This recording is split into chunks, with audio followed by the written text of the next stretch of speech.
Hello everyone, कैसे आप सब। चलिए आइए आज के हम अपने हिंदी स्टेनो की जो विशिष्ट की जो बुक है हमारी उसके 7वें अध्याय को स्टार्ट करते हैं, जिसमें क्या बता रखा है। तय वर्ग व्यंजनों के दाएं चाप कैसे लगेगी। ठीक है, दाएं चाप का मतलब क्या है कि हम तय वर्ग जो होता है उसको दो तरीके से लिख सकते हैं। ठीक है, एक तो जैसे हम लिखते हैं ऐसे। ठीक है, दाएं चाप ऐसे, ये वाला दाएं, ये वाला बाएं। ठीक है, इसको हम बाएं चाप बोलते हैं, इसको हम दाएं चाप बोलते हैं। तो इसमें कैसे क्या बता रखा है चैप्टर में वो देखिएगा। ठीक है, इससे पहले हमारे 6 चैप्टर जो हैं कंप्लीट हो चुके हैं। रेखाओं की स्पष्टता और शब्दों में अंतर स्पष्ट करने के लिए त थ द ध व्यंजन रेखाओं के वैकल्पिक दाएं चाप निम्न दशाओं में प्रयोग किए जाते हैं। ठीक है, यानी कि तब हम स्टेनो में वर्ड बनाते हैं तो काफ़ी जगह पे वर्ड ऐसे बन जाते हैं जहाँ पे हमने लिखने में आसानी नहीं रहती। ठीक है, तो वो लिखने में आसानी रहे, स्पीड से लिखा जाए, तो उसके लिए जो हम बाएं चाप लिखते थे उसकी बजाय दाएं चाप का यूज कर रखा है। किसके लिए? तय वर्ग के लिए। ठीक है, तय वर्ग में क्या क्या आता है? त थ द ध, ये सब। तो इनका हमने जो हम ऐसे लिखते थे उसको ऐसे लिख के यूज कर रखा है। ठीक है, तो चलिए देखिए इसके रूल। बाई ओर को लिखी जाने वाली रेखाएं जैसे चैवर्ग, स और ज, ये जो हम लिखते हैं इनके बाद तय वर्ग कैसे लिखा जाएगा। ठीक है, जैसे हमने लिख दिया जाति, तो इसमें देखिएगा जाति के लिए हमने कैसे यूज करा, जा और इसके बाद में ती, जाति। ठीक है, ये हमने दाएं चाप का यूज करा है। लिखने को तो हम ऐसे भी लिख सकते हैं, जा ती, जाति, लेकिन ये वाला जो है इसमें देखिए जो शेप हमारी है वो ढंग की यूज नहीं हो रही। ठीक है, ढंग की शेप इसमें लगी नहीं रही है। हम पढ़ते टाइम पे कंफ्यूज होंगे कि ये हमने जय के बाद तय लिखा है या फिर कुछ और लिखा है। ठीक है, गलती से हम इसको कुछ और भी पढ़ सकते हैं, लेकिन ये यहाँ पे जय और तय अलग अलग दिखाई दे रहा है अब हमें, तो ये हमें पढ़ने में आसानी रहेगी। ठीक है, तो इसलिए इन्होंने क्या रखा है, चैवर्ग यानी कि पूरा चैवर्ग। ठीक है, स और जय, इनके बाद हमने दाएं चाप का यूज करना है। ठीक है, यानी कि उल्टा लिखना है। किसको? तय आए, थ आए या फिर द आए या फिर ध आए, चारों में से कोई भी आए वो उल्टा लिखा जाएगा। ठीक है, जैसे हमने लिख दिया आजादी,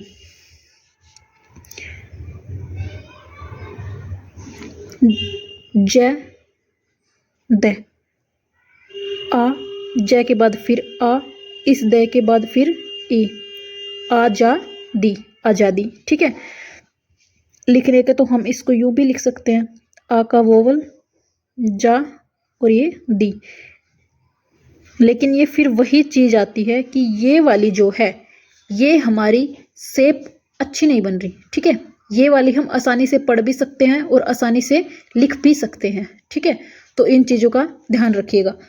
इसके बाद जैसे उन्होंने वर्ड दे दिया शुद्ध, स के साथ में ऊ की वोवल है तो कट द लाइन। ठीक है, ये बाद में ध, स के बाद ऊ की वोवल अगले कॉन्सोनेंट के पहले आ जाएगी, थर्ड प्लेस पे। ठीक है, शुद्ध। लिखने को तो हम शुद्ध को ऐसे भी लिख सकते हैं, लेकिन फिर ये वही चीज आती है कि शेप अच्छी नहीं दिखाई दे रही इसकी। ठीक है, तो हम ये वाला यूज करेंगे, यानी कि दाएं चाप का यूज करेंगे। नेक्स्ट क्या है हमारा, जब तय वर्ग व्यंजन प्रारंभिक हो और उनके पूर्व स्वर न आए, यानी कि तय व्यंजन जो है वो शुरुआत में दे रखा है और उससे पहले कोई भी स्वर जो है वो नहीं आ रहा। जैसे हमने लिखा तीरा। ठीक है, तो तीरा, अब तय स्टार्टिंग में से पहले कोई वोवल नहीं है तो हम कैसे लिखेंगे, तय के साथ में ए की वोवल है तो कट द लाइन, दाएं चाप वाला तय, इसके बाद में र, ई की वोवल, आ की वोवल। ठीक है, त के बाद जो ई की वोवल है वो अगले कॉन्सोनेंट यानी कि अगला जो व्यंजन है उसके थर्ड प्लेस पे पहले जाती है। ठीक है, तीरा। इसके बाद जैसे हमने लिखा तारक, तो ता र क तारक। ठीक है, ये उल्टा हो गया। इसके बाद में दुख, द और ख, दुख। ये ध्यान दीजिएगा, ये आपको लग रहा होगा कि बिल्कुल सेम सेम लिखे गए। ठीक है, लेकिन इनमें डिफरेंस है। क्या है? ये त जो होता है हमारा लाइट बनता है। ठीक है, द जो होता है हमारा वो डार्क होता है। ठीक है, यानी कि ये हल्का बनेगा थोड़ा सा, ये गाढ़ा बनेगा। ये हम पेन से लिख रहे हैं ना, तो इसलिए हमें साफ साफ दिखाई नहीं दे रहा। अगर हम इसको पेंसिल से लिखेंगे ना तो ये हमें अलग से हल्के और गाढ़े का डिफरेंस दिखाई दे जाएगा इसमें। ठीक है, तो आप लोगों ने पेंसिल से ही लिखना है। इसके बाद में जैसे हमने लिखा धोखा, ध के साथ में ओ की वोवल है, तो सेकंड प्लेस धोखा, ये हो गया हमारा। इसके बाद में अगला जो रूल है, तय वर्ग व्यंजनों के पूर्व स्वर आने पर बाएं चाप स्वर न आए तो दाएं चाप का प्रयोग किया जाता है। ठीक है, कैसे? जैसे हमने लिखा अथक। अब देखिए, स्टार्टिंग में व्यंजन क्या दे रखा है हमारा? थ, लेकिन थ से पहले क्या दे दिया? वोवल। ठीक है, ऊपर वाले में हमारा वोवल नहीं था, नीचे वाले में हमें क्या दे रखा है? वोवल दे रखा है। तो अब वोवल आ गया, तो हम जो पहले लिखते थे ना बाय चाप वाला, वही करेंगे। ठीक है, ए की वोवल है तो लाइन से ऊपर अ, इसके बाद में थ बीच से कटता है ऐसे, और क, अथक। ठीक है, ये हो गया हमारा। इसके बाद में क्या दे दिया? अधम।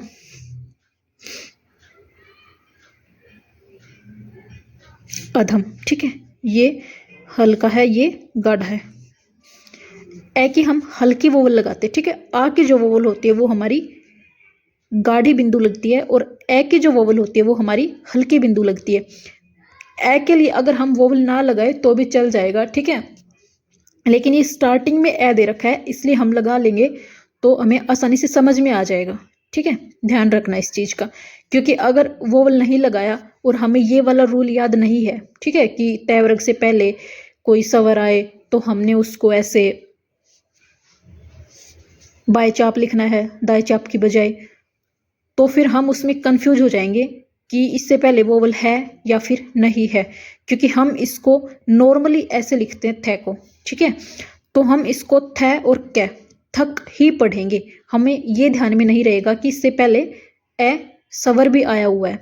ठीक है, तो हमने ये वोवल लगा लेनी है ताकि हमें आसानी से समझ में आ जाए। ठीक है, अब देखिए जैसे थक, थ से पहले कोई वोवल नहीं है। ठीक है, तो हम इसको यूं लिख सकते हैं, लेकिन नॉर्मल जो होता है हमारा वो ऐसे लिखा जाता थक, लेकिन रूल के अकॉर्डिंग हमारा ये वाला थक आएगा, ये वाला थक नहीं आएगा। लेकिन अगर हम इसको ऐसे भी लिखते हैं ना तो वो चीज़ गलत नहीं होगी। ठीक है, अगर हमें रूल ध्यान में नहीं है और हमने थ और क ऐसे लिख दिया तो वो चीज़ भी गलत नहीं होगी, क्योंकि हमारी रियल जो फॉर्म होती है ना कॉन्सोनेंट की, वो यही वाली है। ठीक है, ये तो रूल के अकॉर्डिंग हमने दाएं चाप बनाया है, अदरवाइज तो बाएं चाप वाली ही फॉर्म रहती है। ठीक है, अब ये देखो थक और अथक सेम सेम है, डिफरेंस क्या है? इसमें पहले वोवल नहीं है, इसमें पहले वोवल है, तो हमने वोवल लगा रखा है, जिसमें दोनों में डिफ्रेंशिएट कर सकते हैं हम दोनों को कि ये ए की वोवल है। ठीक है, और इसमें पहले कोई वोवल नहीं है, तो मतलब डायरेक्ट थ से स्टार्ट हो रहा है ये। ठीक है, जैसे धम अधम, ध से पहले रूल के अकॉर्डिंग तो लिखेंगे तो ध और म, धम। ठीक है, लेकिन अगर बगैर रूल के इसको लिखेंगे तो कैसे बनेगा? धम, ऐसे बन जाएगा। ठीक है, लेकिन रूल के अकॉर्डिंग हमारा ये वाला सही है, ध्यान रखिएगा इस चीज़ का। जैसे हमने लिखा, लेकिन ये जो रूल है ना इनके अलग से दे रखा है, किंतु में जैसे हमने लिख दिया अधिक, तो अब देखो वोवल आ गया पहले। ठीक है, लेकिन इन्होंने अधिक को लिख कैसे रखा है? अधिक, अधिक ऐसे लिख रखा है। ठीक है, क्योंकि अब देखो ये उल्टा हो गया बिल्कुल। इसमें कंफ्यूज मत होना। जैसे अब हमने यहाँ पे थ, ठीक है, ये आया था, या फिर ये ध, यहाँ पे देखो, यहाँ पे भी ध है, यहाँ पे भी ध, लेकिन यहाँ पे तो ध से पहले वोवल है, तो हमने तो बाय चाप लिखा था, ऐसे लिखा था, लेकिन यहाँ पे भी तो ध से पहले वोवल है, और यहाँ पे हमने दाएं चाप बाएं चाप, इसको दाएं चाप लिख दिया बाएं चाप की बजाय, ठीक है। तो ये क्यों? अब यहाँ पे आप लोग कंफ्यूज हो गए कि यहाँ पे तो हमने इधर से लिख रखा है, यहाँ पे इधर से लिख रखा है, लेकिन दोनों वर्ड सेम है और दोनों में पहले वोवल है, ठीक है। तो मैंने इसीलिए आपको समझाया है कि हम ये वाला भी लिख सकते हैं, ठीक है। रूल के अकॉर्डिंग चलेंगे तो हम ये वाला लिखेंगे, ठीक है, लेकिन यहाँ पे भी तो रूल के अकॉर्डिंग फिर वही वाला आना चाहिए था ना, अधिक। जैसे हम लिखते अधिक, ठीक है, रूल के अकॉर्डिंग हमारा ये आता, ठीक है, लेकिन बुक में हमारा क्या दे रखा है, ये वाला दे रखा है। तो कहने की बात क्या है इसमें कि ये जो दोनों है ना, दोनों के दोनों ठीक है, ठीक है। हम दोनों में से कोई भी लिख सकते हैं, हमारा गलत नहीं होगा। जिसको रूल याद रह जाए वो ये लिख लेना, रूल ना याद रहे तो ये लिख लेना, यही सेम चीज़ इसमें है। अगर आपको रूल याद है तो ये ठीक है, रूल याद नहीं है तो आप इसको वैसे भी लिख सकते हो, ठीक है। ये तो है ही ठीक, नॉर्मल फॉर्म में है, यहाँ पे फॉर्म को चेंज कर रखा है इन्होंने, ध की फॉर्म को, तो हम ये भी लिख सकते हैं, ठीक है। दोनों ही ठीक है हमारे, रूल के अकॉर्डिंग ये वाला है, बगैर रूल के ये भी ठीक है हमारा। तो अगर हमें रूल याद है तो ये लिख सकते हैं, अगर रूल याद नहीं है तो ये लिख देंगे, तो भी हमारा गलत नहीं होगा, ठीक है। सेम चीज ऊपर वालों में भी है, ये है ना, हम इसको तीरा वैसे भी लिख सकते हैं, ठीक है। जैसे हम तय को लिखते हैं ना, तीरा तीरा, तो हम ये भी लिख सकते हैं, हमारा ये भी ठीक है, ठीक है, गलत नहीं है वो चीज़ हमारी, ध्यान रखिएगा इस चीज़ का। बस सिर्फ डिफरेंस क्या दे रखा है कि वो शेप थोड़ी सी अलग बनेगी, ये वाली शेप जो है ये जच रही है हमारी, ये वाली शेप, ठीक है, जचने को तो ये वाली भी जच रही है, ठीक है। तो हम दोनों में से कोई भी लिख सकते हैं, ऐसा नहीं है कि हम ये नहीं लिख सकते वो नहीं लिख सकते, ठीक है, दोनों में से कोई भी लिख सकते हैं हम, दोनों ही हमारे ठीक हैं वो। अब इसके बाद देखिए नेक्स्ट में, कुछ समानार्थी शब्दों में अंतर स्पष्ट करने के लिए पूर्व स्वर ई, ठीक है, पूर्व स्वर ई का क्या मतलब है कि जैसे हम कोई भी वर्ड लिख रहे हैं उसमें पहले ई आ जाए, ठीक है, ई आने पर बाएं चाप का और ऊ आने पर दाएं चाप का प्रयोग किया जाता है। जैसे इन्होंने दे दिया इतना, ठीक है, अब यहाँ पे देखिए तय से पहले क्या है, ई, ठीक है, उतना, यहाँ पे तय से पहले क्या है, ऊ। रूल में क्या बताया है कि ई आने पर बाएं चाप और ऊ आने पर दाएं चाप, ठीक है, ये कर रखा है। बाएं चाप का मतलब क्या है कि इसका जो ये बाहर की साइड निकलने वाला हिस्सा होता है ना तय का, वो बाएं तरफ निकले, ठीक है। दाएं चाप का मतलब क्या है कि तय का जो निकलने वाला हिस्सा होता है बाहर की तरफ वो दाएं तरफ निकले, सिर्फ यही डिफरेंस है, ठीक है। तो इतना, अब तय आ गया पहले तो इतना, इतना, ठीक है, इसके थर्ड प्लेस पे लगी है वोवल, ठीक है। अब देखो ये भी शेप नहीं बन रही, ठीक है, तो इसके अकॉर्डिंग हमने, अगर हम वो रूल के अकॉर्डिंग लेते हैं कि स्वर, तो हम ऐसे लिखते, ठीक है। शेप तो हमारी ये वाली आ रही है, लेकिन हमने ये वाली नहीं लेनी, हमने नॉर्मल वाली लेनी है, ठीक है। उतना, अब हमने ये लिख दिया, ठीक है। तो अब एक चीज देखो, जो यहाँ पे मैंने कांटा लगवाया है, ये शेप इन्होंने कब ले रखी है, तब ऊ आए पहले, ठीक है। तो अब देखिए ऊ, तय और ना, ये क्या हो गया हमारा उतना, इधर से लिख दिया तो इतना, ये हो गया, ठीक है। जैसे हमने लिख दिया इतने तो इतने, ठीक है, हमने लिख दिया उतने, उतने, उतने, ये हो गया, ठीक है। इसके बाद में नेक्स्ट, तय वर्ग के बाएं चापों का प्रयोग अन्य सभी दशाओं में रेखाओं की सुविधा एवं स्पष्टता को ध्यान में रखते हुए निम्न प्रकार किया जाता है, जैसे अकेले होने पर या पुनरावृत्ति होने पर, ठीक है। अब यहाँ पे देखिए आदि, ये दे दिया इन्होंने, ठीक है। द एक बार आया है तो आदि, आदि, ठीक है। आदित्य, अब देखिए द और त हमारे सेम बनते हैं, डिफरेंस क्या है कि त लाइट बनता है, द डार्क बनता है, ठीक है। तो ये 2 बार आ गई अब पुनरावृत्ति, ठीक है। आ दी, ठीक है, त और य। इस द के बाद जो ई की वोवल आ रही है ना, वो यहाँ पे चली जाएगी नेक्स्ट कॉन्सोनेंट, ठीक है। आदित्य, ये हो जाएगा हमारा। नेक्स्ट क्या है, ऊर्ध्वमुखी व्यंजनों के साथ, ऊर्ध्वमुखी क्या होते हैं, ऊपर की तरफ जाने वाले, ठीक है। तो इनके साथ में तय वर्ग जो है पूरा, वो कैसे लिखा जाएगा, जैसे हमने लिखा रात, रात, ठीक है।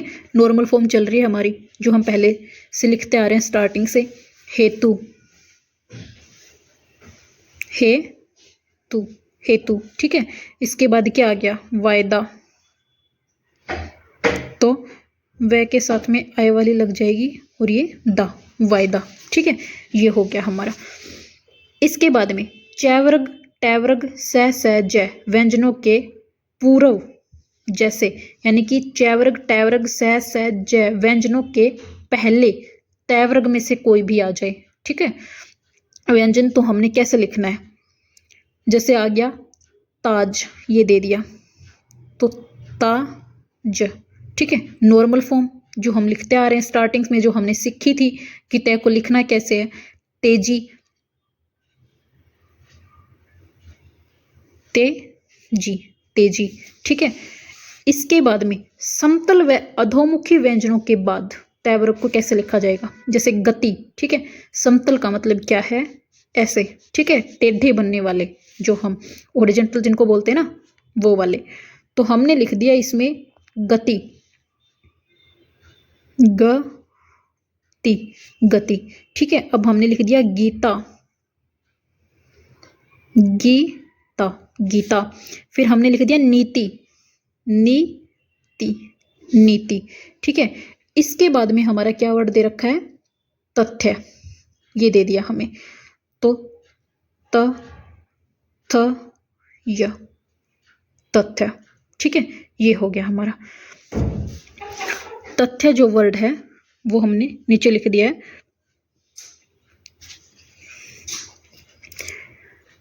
ये यहां तक हो गया, ठीक है। इसमें हमें एक चीज बता रखी है कि यहाँ पे हमने इस रूल का यूज करना है, वहां पे हमने इस रूल का यूज करना है, ठीक है। लेकिन इसमें ये सिर्फ उलझाने वाली चीजें है। अगर हम नॉर्मल फॉर्म भी लेकर चलेंगे जो हमने स्टार्टिंग से अब तक सीखी है, तो भी हमारी चीजें गलत नहीं होंगी, ठीक है। क्योंकि बुक में एक जगह पे जो रूल दे रखा है, अगले ही जगह पे उस रूल को चेंज कर रखा है। तो आसानी से समझने के लिए बेटर रहेगा कि हमने जो चीज स्टार्टिंग में सीखी है, जिस शेप में सीखी है, हम वही लेके चले इस चैप्टर में, ठीक है। यानी तय वर्ग को जो हमने पहले बनाना सीखा था ना, हम वही बनाए। अगर एक आध रूल आपको याद रह जाता है तो उसको फॉलो कर लीजिएगा, अदरवाइज आप उसको सिंपल भी लिख सकते हैं जैसे स्टार्टिंग से लिखते आ रहे हैं। चैप्टर की थ्योरी हमारी कंप्लीट हुई। उसके बाद में शब्दाक्षर ये दे दिए, ठीक है। तो आइए अब इनके ऊपर बात करते हैं। जैसे हमने लिखा यदि, तो यदि के लिए क्या हो जाएगा, अबोध लाइन में द बन जाएगा, ठीक है। इत्यादि, इत्यादि के लिए ये लाइन पर बन जाएगा, ठीक है। ध्यान रखना ये डार्क, डी से डार्क, ठीक है। गाढ़े बन रहे हैं हमारे, इन पे फोकस करिए, ठीक है। इसके बाद में हमारा क्या आ गया, दिया, दिया के लिए हम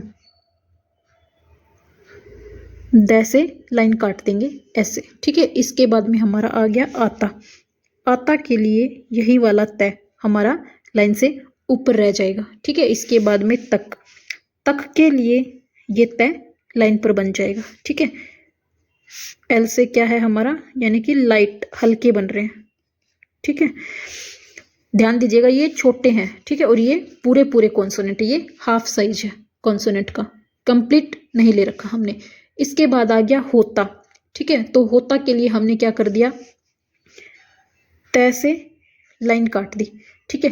अब सेम चीज देखिए, वही तो दिया के लिए यूज हो रहा है, ठीक है, वही होता के लिए यूज हो रहा है। तो हम क्या कर सकते, इसमें क्या कर देंगे, इसके साथ में वोवल लगा लेंगे, ठीक है, होता, या फिर वैसे ध्यान रह जाए तो वैसे रख लीजिएगा। इसके बाद में आ गया तथा। तथा के लिए जो हमने यदि के लिए यूज करा था ना, वही वाला, ये उल्टा यूज हो जाएगा, ठीक है, लेकिन ये लाइट में आएगा, तथापि लाइट में लाइन पर आ जाएगा, ठीक है। इसके बाद में क्या आ गया, उद्योग। उद्योग के लिए कट द लाइन में ध, ठीक है, यह आ जाएगा हमारा। इसके बाद में था, थे, थी, इसके लिए हम थे को अबोव द लाइन कर देंगे लाइट, ठीक है, यानी कि हल्का। इसके बाद में वाक्यांश। वाक्यांश में हमारा क्या दे रखा है, स्टार्टिंग में दे दिया जब तक, ठीक है, तो जब तक। इसके बाद में तब तक, तब तक, ठीक है, ये कट द लाइन। अब तक, अब के लिए ये और तक के लिए त, ठीक है। इसके बाद में आ गया अभी तक, तो अभी तक ये डार्क में बनेगा, ठीक है। इसके बाद में आ गया किया था। किया था लाइन से ऊपर, किया होता, किया होता, ऐसे लाइन काट देगा।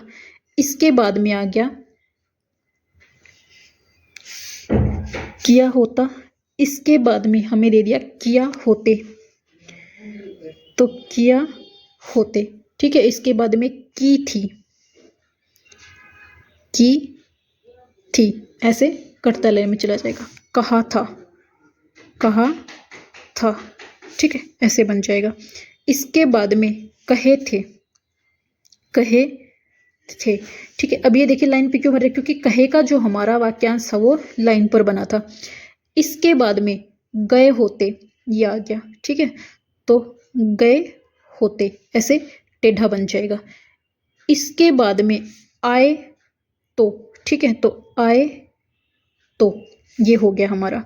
इसके बाद में कह गया होता, कह गया होता, ठीक है। इसके बाद में क्या दे दिया, कह गया होता के बाद में दिया था, ठीक है, ये हो गया हमारा दिया। सॉरी, बीच में हमारी एक लाइन रह गई, दिया था को हम यहाँ पे लिख सकते हैं ऐसे, ठीक है, दिया था।